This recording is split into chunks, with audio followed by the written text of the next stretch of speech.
Voilà, oui, donc bonjour. Donc on va faire une présentation à deux voix, comme on dit, avec Evan. Evan parlera au nom des tuteurs de Lyon-Est. Vous savez qu'il y a une équipe de tuteurs très active et qui sont vraiment des partenaires impeccables. Donc je lui donne tout de suite la parole pour qu'il parle de l'équipe acquisition des compétences. Alors juste pour faire une petite correction, je parle au nom de l'initiative pédagogique étudiante.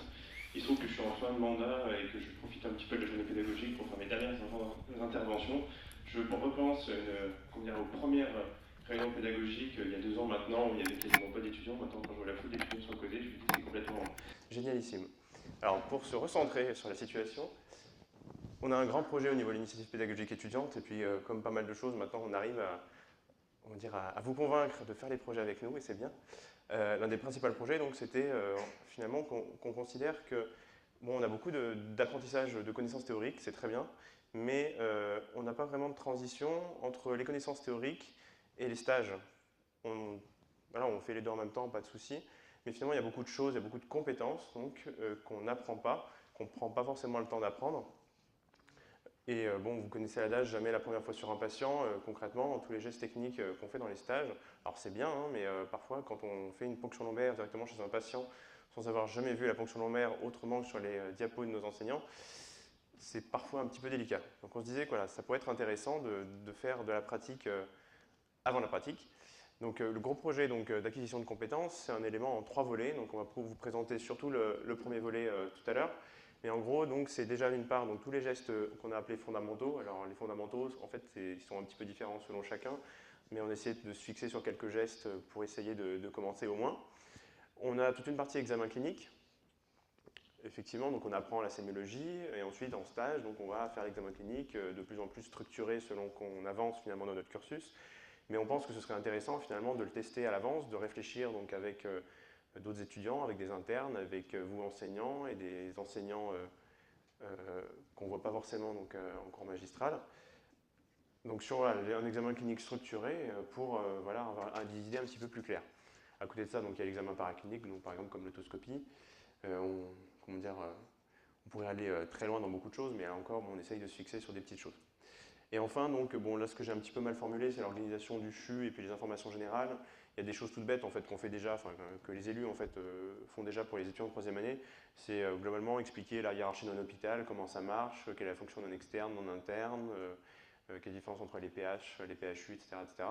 C'est pas mal de petites informations qui sont intéressantes en fait, pour essayer un peu mieux de comprendre et de ne pas être jeté entre guillemets dans la fosse aux lions. Voilà.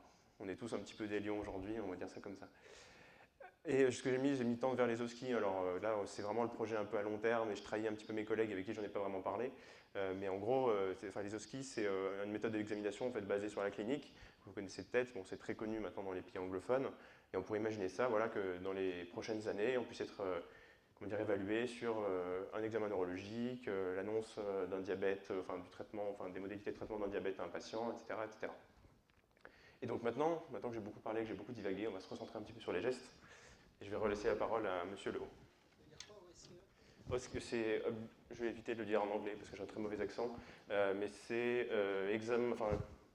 évaluation par les examens objectifs et structurés. Voilà, bon, s'il y a un nom français, c'est parfait. Je suis désolé, j'ai pas eu le temps de récupérer le nom français. Merci, Yvan. Oui.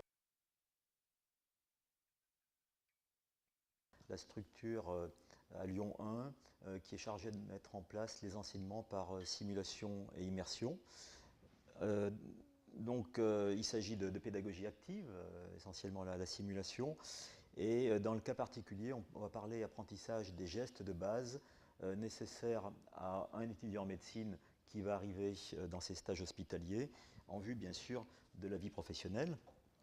Alors la simulation comporte obligatoirement plusieurs parties. Dans l'ordre, c'est une préparation personnelle par e-learning. Donc ça a été largement développé juste avant, donc je ne vais pas insister sur cet aspect, parce que si on n'a pas une préparation personnelle, le temps que l'on passe à travailler dans le centre de simulation serait trop long et ce n'est pas possible. Donc il faut une préparation personnelle faite par l'étudiant sur des documents ou un e-learning mis à disposition.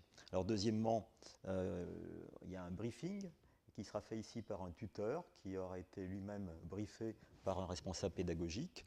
Ensuite, il y a le déroulé de la simulation, donc c'est des choses très pratiques sur comment on réalise le geste. Et puis enfin, tout n'est que prétexte à faire un bon débriefing, puisque les messages pédagogiques sont réputés passer essentiellement pendant cette période de débriefing, et donc ça sera fait par des tuteurs aussi. Alors, un responsable pédagogique par geste de base, on verra tout à l'heure quels sont ces gestes de base qui ont été choisis, parce qu'il a fallu faire des choix. Donc le responsable pédagogique apprend par les moyens qui lui sont propres à une dizaine de tuteurs. Bon, il en faut au minimum 8 pour une séance, puisqu'on verra qu'il y a beaucoup d'étudiants qui vont passer en même temps, et donc on prévoit d'avoir une petite marge de manœuvre au cas où il y a une absence d'un ou deux, donc on va dire 10 tuteurs qui seront des étudiants en 4e année, qui sont volontaires, qui sont déjà identifiés pour la plupart d'entre eux, certains sont ici, et puis donc ils vont préparer ces séances de simulation.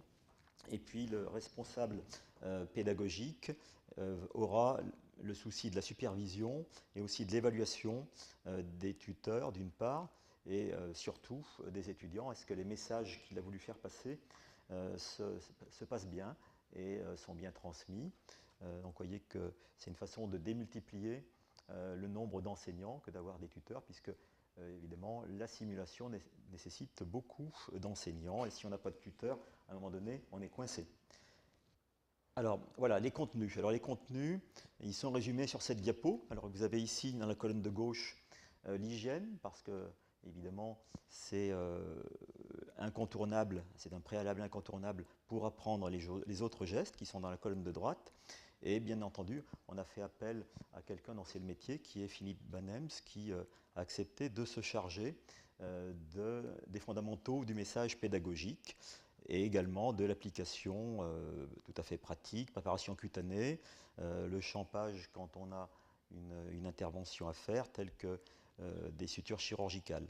Alors on a prévu de faire cette formation d'hygiène, je vous décrirai les modalités dans un instant, fin juin, tout de suite après le résultat de la PACES, pour les étudiants qui seront en 2e année dès la rentrée prochaine, mais avant leur stage hospitalier. Ça devrait les aider pendant le stage hospitalier. Donc ça a été une demande des étudiants, et c'est très logique, même si ça crée des contraintes, mais on devrait pouvoir y arriver.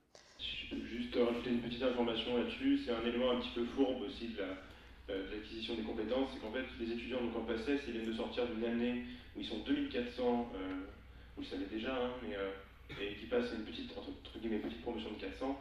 On disait que ça pouvait être éventuellement très intéressant finalement d'avoir juste avant les stages infirmiers des moments entre guillemets de découverte de la promotion, de découverte des étudiants des années supérieures, pardon, et puis éventuellement des découvertes d'enseignants, savoir que voilà, l'enseignant qu'on sacralisait avant en première année, finalement c'est un être humain comme les autres, alors il est quand même particulier, mais n'empêche qu'il est un être humain comme les autres et c'est un futur collègue, on va dire.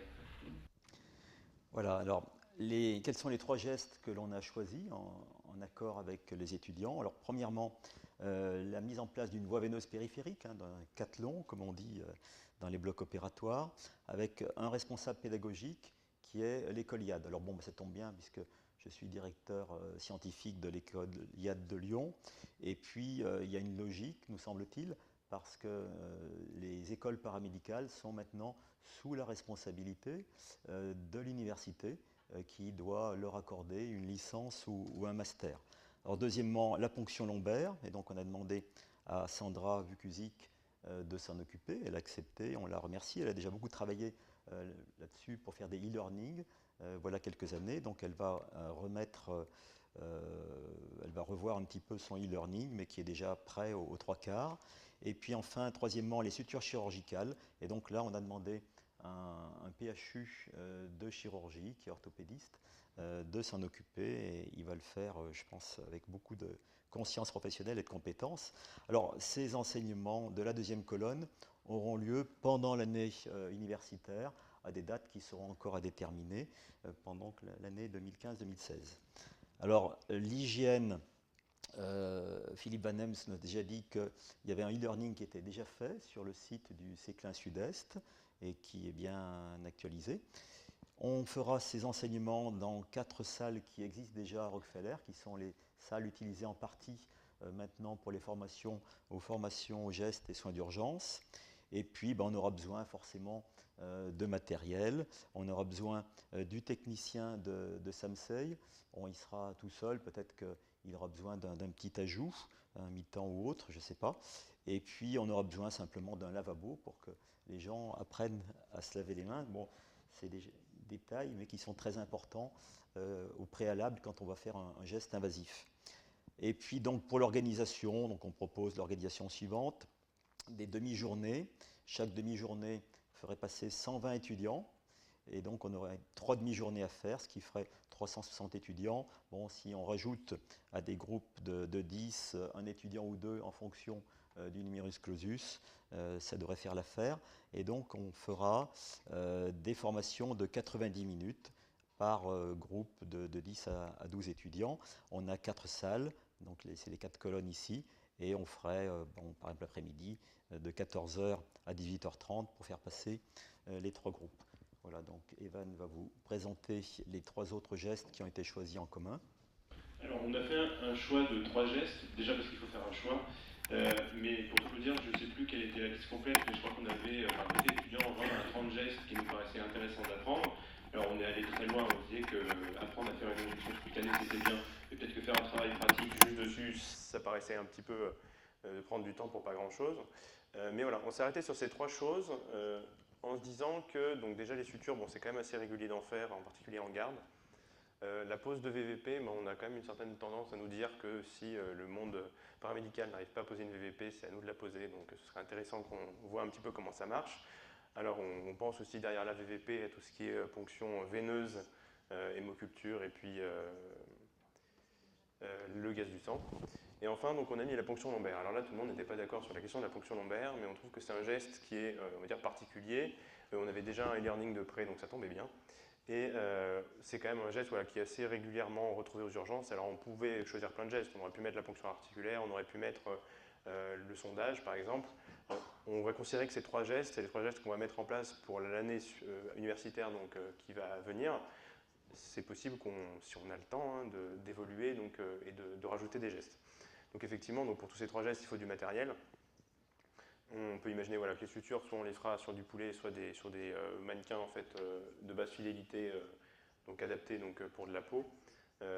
L'intérêt étant toujours d'avoir des outils disponibles pour tous les étudiants. Alors c'est un schéma un peu compliqué, on aurait peut-être dû vous le distribuer avant, pour faire une classe inversée du schéma compliqué. Plus sérieusement, non, c'était juste le petit calcul en fait, pour présenter en fait, comment on voyait les choses. Donc on a à peu près 400 étudiants, donc là on a limité à 360, mais le calcul est quasiment le même. L'idée en fait c'était de prendre une partie du temps qui est consacré actuellement au stage de séméologie en 2e année, c'est dans le 2e semestre de 2e année. Actuellement en fait ces stages, alors c'est très compliqué à gérer à la fois, je pense dans les services et côté étudiant, c'est qu'on a 10 fois 2 heures, enfin précisément 5 fois 2 heures dans un service de médecine et 5 fois 2 heures dans un service de chirurgie. En théorie, on apprend de la sémiologie, c'est un assistant qui nous apprend tout ça. Il n'a pas forcément le temps et parfois certains étudiants se retrouvent à avoir des vidéos d'historique de certains des bâtiments d'hôpitaux psychiatriques que je ne citerai pas. Parfois, ce n'est pas très utile, donc on se disait prendre une partie finalement de stage de sémiologie pour faire de l'apprentissage de gestes paraissait intéressant. Donc là, pour chaque case en fait bleue, ça correspond à 4 groupes, donc 4 salles. Et en parallèle, donc, on ferait passer tous les étudiants finalement en une seule ou 2 journées, donc selon les cas, parce que là on a calculé pour 360 étudiants, pardon, donc il en faudrait un peu plus. Donc vous voyez aussi le nombre de tuteurs. On imagine donc que les tuteurs, donc c'est tous des étudiants effectivement soit en 4e année, soit en 3e année qui ont été formés préalablement, puisqu'en fait on a, là encore, c'est toujours dans l'idée finalement d'avoir un enseignement par les pairs d'une part, et ensuite qu'un étudiant qui formateur lui-même aura plus de facilité finalement à agir de lui-même, donc en l'occurrence finalement à faire des gestes. Et bon, évidemment, s'il est intéressé pour la pédagogie en pratique, c'est toujours du bonus pour lui. Voilà. Oui, donc quel est le rôle de Samsei dans cette affaire-là? Parce que vous voyez que ça repose essentiellement sur un responsable pédagogique et une quarantaine de tuteurs étudiants. Alors, Samsei, c'est un peu la mise en musique, si je peux dire, de cette partition. avec rédaction d'appel d'offres. Donc il y en a déjà un qui a été envoyé au mois de décembre pour acheter des task trainers, hein, c'est-à-dire des mannequins basiques, on va dire, pas très chers de manière unitaire, mais qui vont passer entre les mains de centaines d'étudiants et qui vont forcément s'user. Donc il faut déjà prévoir de les remplacer assez rapidement. Et puis, le responsable d'ICAP me disait hier qu'en mars, il y aurait un autre appel à projet qui sera lancé et on pourrait y répondre de façon à construire des e-learning pour que les responsables pédagogiques exactement fassent des e-learning qui seront la base d'apprentissage avant la simulation pour les étudiants. Samsei mettra à disposition le technicien qui l'a. Il y a un technicien actuellement qui est occupé, on va dire, à 95%. Peut-être qu'il faudra l'aider un petit peu parce que ça sera une tâche qui sera importante pour lui. Parce que, bien sûr, vous avez vu, il y a plein de gestes pratiques qu'il faut préparer, vérifier que les mannequins sont là. Il faudra acheter les cuisses de poulet, remplir le réfrigérateur. Enfin bon, c'est de la cuisine, si je peux dire, mais ça prend du temps. Ensuite, il y aura l'évaluation des formations qui pourra être faite par Samsei, puisque l'équipe de Cyril Collin a un rôle dans Samsei pour justement l'évaluation. Et puis, on va introduire également de la recherche pédagogique. Il y a une thèse d'exercice qui est prévue par Sylvie Peloux et probablement d'autres personnes. D'ailleurs, si vous avez des idées, on est tout à fait ouvert à ce que vous pouvez proposer. Voilà, donc si vous avez des questions, Eban et moi, on est tout à fait prêts à vous répondre. Alors, petite correction, c'est Sophie Peloux. Mais sinon. Je l'ai appelé comment? Pardon, j'ai fait un lapsus. Ah oui, c'est ça, oui, d'accord. Sinon, moi j'ai juste précisé dans la diapo le contact du pôle IPE, parce que, bon, comme je vous disais tout à l'heure, je suis en fin de mandat, j'essaye pas de récupérer plein de projets, je m'en débarrasse. Je suis pas très content de m'en débarrasser, mais c'est bien. Merci.